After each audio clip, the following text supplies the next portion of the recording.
የዓለም ዋንጫን ለመዳኘት በአሜሪካ ክልከላ የተደረገበት ሶማሊያዊ ዳኛ ኦማር አርታን ጉዳይ አወዛጋቢ መሆኑ ቀጥሏል። ፊፋ የውድድሩን ሙሉ ደሞዙን ለዳኛው ለመክፈል መወሰኑን ዛሬ ይፋ አድርጓል። አጠር ያለ ዝርዝር መረጃ ይዘናል። የእስራኤል መገናኛ ብዙሃን፣ የኢራን መገናኛ ብዙሃን በዚህ ጉዳይ በስምምነቱ ጉዳይ ሰፊ መረጃዎችን እያወጡ ነው።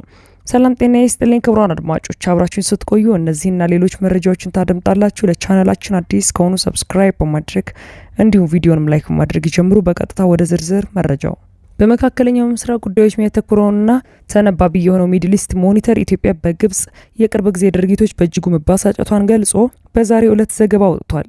የኤርትራው ፕሬዝዳንት ወደ ካይሮ አቅንተው ከግብጽ ፕሬዝዳንት አብዱልፈታህ አልሲሲ ጋር ከተወያዩ በኋላ ኢትዮጵያ በግብጽና በኤርትራ ላይ የምታሰማውን ትችትና ወንጀላ አክርራ እንድትቀጥል አድርጓታል ሲልም ጋዜጣው ጽፏል።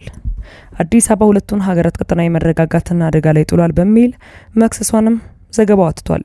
ለዚህ ማሳያ ደግሞ መንግስታዊ የኢትዮጵያ ዜና አገልግሎት ኢዜአ እሁድ ዕለት ይዞት የወጣውን ኤዲቶሪያል ጽሁፍ ጋዜጣው በምስክርነት ጠቅሷል። ኤጀንሲው በድህረ ገጹ ባወጣው ጽሁፍ ኤርትራ ከህወሓት ጋር ጥብቅ ግንኙነት እያደረገች መሆኑን እንዲሁም በጎረቤት ሶማሊያ የሚንቀሳቀሰውን አልሻባብን እየደገፈች ስለመሆኑ በይፋ ክስ ማሰማቱን ዘግቧል። መንግስታዊ የዜና አገልግሎት ያወጣው ይህ ጽሁፍ ግብጽ በአፍሪካ ቀንድ አካባቢ የራሷን ጥቅም ለማስከበር የምታደርገው ተከታታይ እንቅስቃሴ አዲስ አበባን በእጅጉ እንዳሳሰባት ትልቅ ማረጋገጫ ሆኗልም ተብሏል።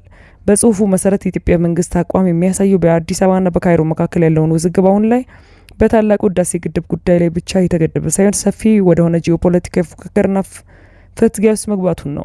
ሚድል ኢስት ሞኒተር አክሎ እንዳለው በአሁኑ ወቅት ግብጽና ኢትዮጵያ ከአባይ ውሃ ክፍፍል ይልቅ በቀይ ባህርና አፍሪካ ቀንድ ቀጠና ላይ ተጽዕኖ ፈጣሪነት ላይ መፍጠር፣ የኃይል ብልጫን የመቀዳጀትና የወደፊቱን የቀጠናውን ኃይል ሚዛን ማስጠበቅ ሰፊ ፉክክር ውስጥ ገብተዋል።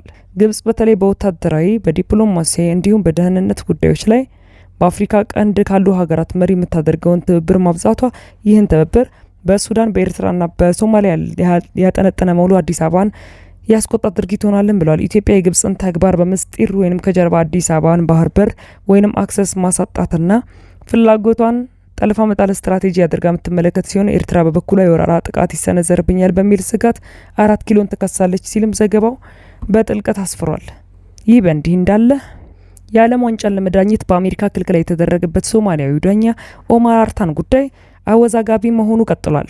ፊፋ የዳኛውን ነገር ተውት ብሎ የነበረ ሲሆን ታዲያ በጉዳዩ የሚሰማው ተቃውሞ መጨመሩን ተከትሎ ፊፋ የውድድሩን ሙሉ ደሞዙን ለዳኛው ለመክፈል መወሰኑን ይፋ አድርጓል። ባለፈው ሰኞ በአሜሪካ ኢሚግሬሽን ባለስልጣናት የዲፕሎማቲክ ፓስፖርትና ቪዛ ውድቅ የተደረገበት ሶማሊያዊ ዳኛ በሚያሚ ዓለም አቀፍ አየር ማረፊያ ለ11 ሰዓታት ምርመራ ሲደረግበት መቆየቱ ይታወሳል። የአሜሪካ መንግስት ዳኛው አርታና ሀገር ውስጥ እንዳይገባ የተከለከለው ከሽብር ድርጅት ተጠርጣሪ አካል ጋር ባለው ግንኙነት እንደሆነ በኋላ ላይ ቢያስታውቅም ውሳኔው ከዓለም አቀፍ ተቋማት ታዋቂ ሰዎች ጭምር ተቃውሞ ገጥሞታል። ዳኛው አርታን በአሜሪካ ድንበር ባለስልጣናት ከሶማሊያ አልሻባብ ቡድን ጋር ባለው ግንኙነት ዙሪያ ምርመራ እንደተደረገበትና ስለ ቡድኑ የሚያውቀው ነገር እንደሌለ መናገሩን ገልጿል። ትክክለኛው ሰነድና ሁሉም ነገር ነበረኝ፣ ትክክለኛው ቪዛው ነበረኝ ሲል በውሳኔው መቆጨቱን የገለጸም ሲሆን እኔ ህልሙን ለመኖር እየሞከረ ያለ አንድ ተራ ዳኛ ነኝ፣ ለዓለም ዋንጫ መምጣት ታላቁ የህይወት ህልም ነው ሲልም ይታወሳል። ከማያሚ ቱርክ እንዲመለስ ከተደረገ በኋላ አርታን ወደ ሶማሊያ ዋና ከተማ ሞቃዲሾ የተመለሰ ሲሆን የሞቃዲሾ ህዝብ ግልጥ ብሎ ወጥቶ የጀግና አቀባበል አድርጎለታል። በዛሬው ዕለት በወጣ መረጃ ምንም እንኳን አርታን በዓለም ዋንጫ ተሳታፊ ባይሆንም ፊፋ ደሞዙን ለመክፈል ቁርጠኛ መሆኑን መግለጹ ተዘግቧል። ዳኞች በዓለም ዋንጫ ጨዋታዎች ለዳኙበት ምን ያህል እንደሚከፈላቸው የማያውቁ ሲሆን ለዚህ ምክንያት ክፍያቸው የሚፈጸመው ከውድድሩ ፍጻሜ በኋላ በመሆኑ ነው። ወደ አሜሪካ እንዳይገባ የታገደውና የ2025 የአፍሪካ እግር ኳስ ፌዴሬሽን ካፍ የዓመቱ ምርጥ ዳኛ ሆኖ ኦማር አርታን በሚቀጥለው ሐምሌ በፓሪስ ሴንት ጆርሜን እና በአስቶን ቪላ መካከል በአውስትራሊያ የሚደረገውን የአውሮፓ ሻምፒዮንስ ሊግ ዋንጫን እንዲዳኝ መጋበዙ ተዘግቧል።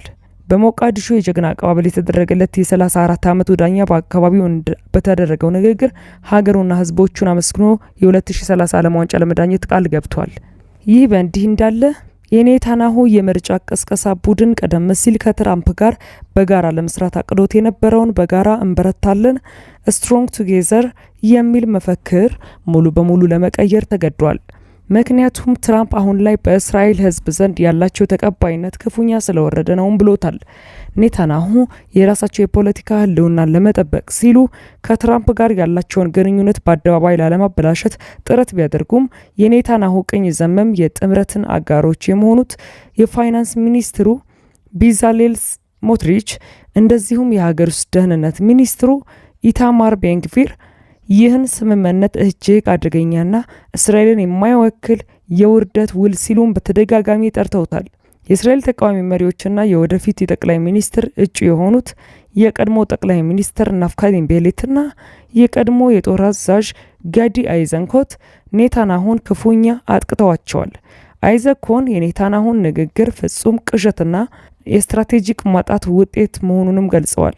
ጠቅላይ ሚኒስትር ቤንያሚን ኔታንያሁ ላለፉት 3 ዓመታት ያቀዷቸው ወታደራዊ ግቦችን ማሳካት አልቻሉም ብለዋል። ለህዝቡ የውሸት ተጋድሎ ትረካዎችን ሲያቀርቡ መቆየታቸውን አምነው ለህዝብ ይቅርታ ቢጠይቁ ይሻላቸው ነበር። ይህ መግለጫቸው ፍጹም ተስፋ አስቆራጭና እውነትን የካደ እስራኤልን መልሶ ጦርነት ውስጥ የማገደ ነውም ብሎታል። በመካከለኛው ምስራቅ የቀጠለውን ይህንን ታላቅ ጦርነት ታሪካዊ ምዕራፎችን ያሳለፈ መሆኑን የተገለጸ ሲሆን አሜሪካና እስራኤል በኢራን ላይ ያደረሱት የመጀመሪያ ወታደራዊ ወረራ እንደ አውሮፓውያን አቆጣጠር ሰኔ 2025 የተከናወነ ሲሆን ለ12 ቀናት የዘለቀ ከባድ ውጊያም ተስተናግዶ እንደነበር የኢራን መገናኛ ብዙሃን አስታውቀዋል። ፕሬስ ቲቪ እንደገለጸው ሁለተኛ መጠነ ሰፊ ጥቃት ደግሞ ባለፈው ፌብሩዋሪ 28 ማጠናቀቂያ ተጀምሮ ለ40 ቀናት ከቀጠለ በኋላ በአፕሪል ወር የመጀመሪያ ላይ የተኩስ አቁም ስምምነት መቆሙ ይታወሳል።